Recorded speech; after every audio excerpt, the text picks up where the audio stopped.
Good morning, Oklahoma. Welcome to Cow-Calf Corner. This week, we talk about trying to find some competitive advantages in the cow-calf business relative to high input cost. Again, we're joined by Dr. Paul Beck.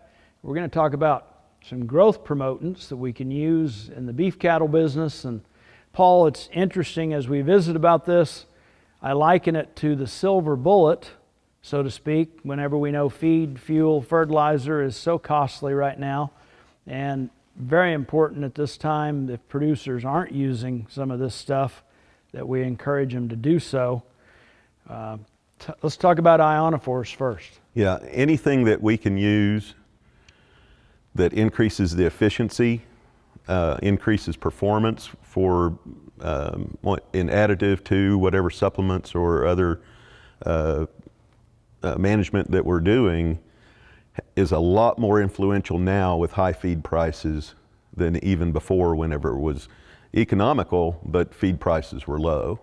So ionophores, if we can include that in a creep supplement like the Oklahoma Silver program was back in the developed back in the 80s and 90s, the cost of adding an ionophore is about 3 to 4 cents per day.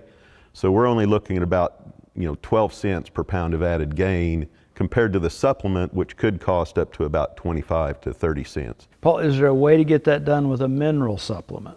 So there are no labeled ionophores that you can feed cows in a mineral. So you'd have to stay on label, provide that to the calf within a creep gate or something like that. If we supply ionophores to cows, we can decrease feed intake.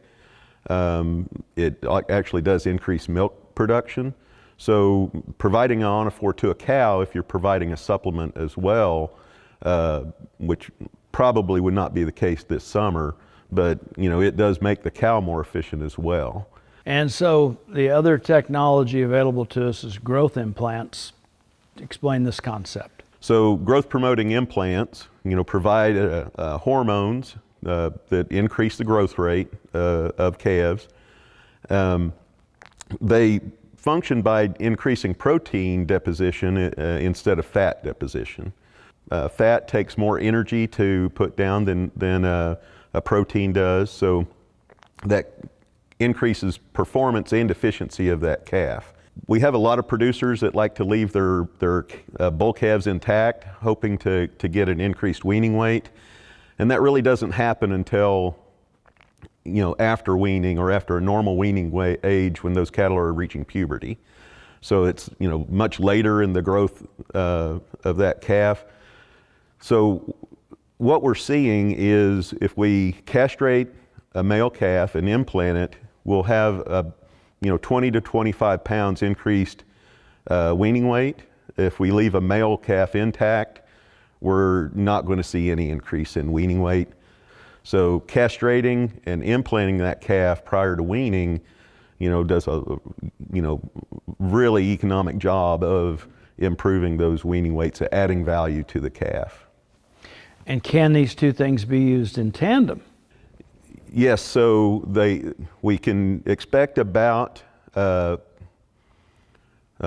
tenth to a quarter pound of added gain with an ionophore, and we can expect another 2/10 to 3/10 of a pound of added gain with an implant.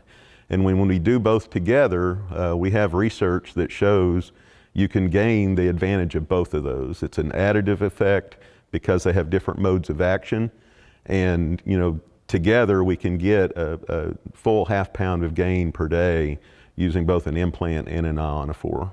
So some pretty important advantages to gain by stacking these two things on top of one another. Yes, and looking at the prices and the cost of these, we're adding a lot of value for a very small input cost. Well, Dr. Beck, thank you. And thank you all for joining us this week on Cow-Calf Corner.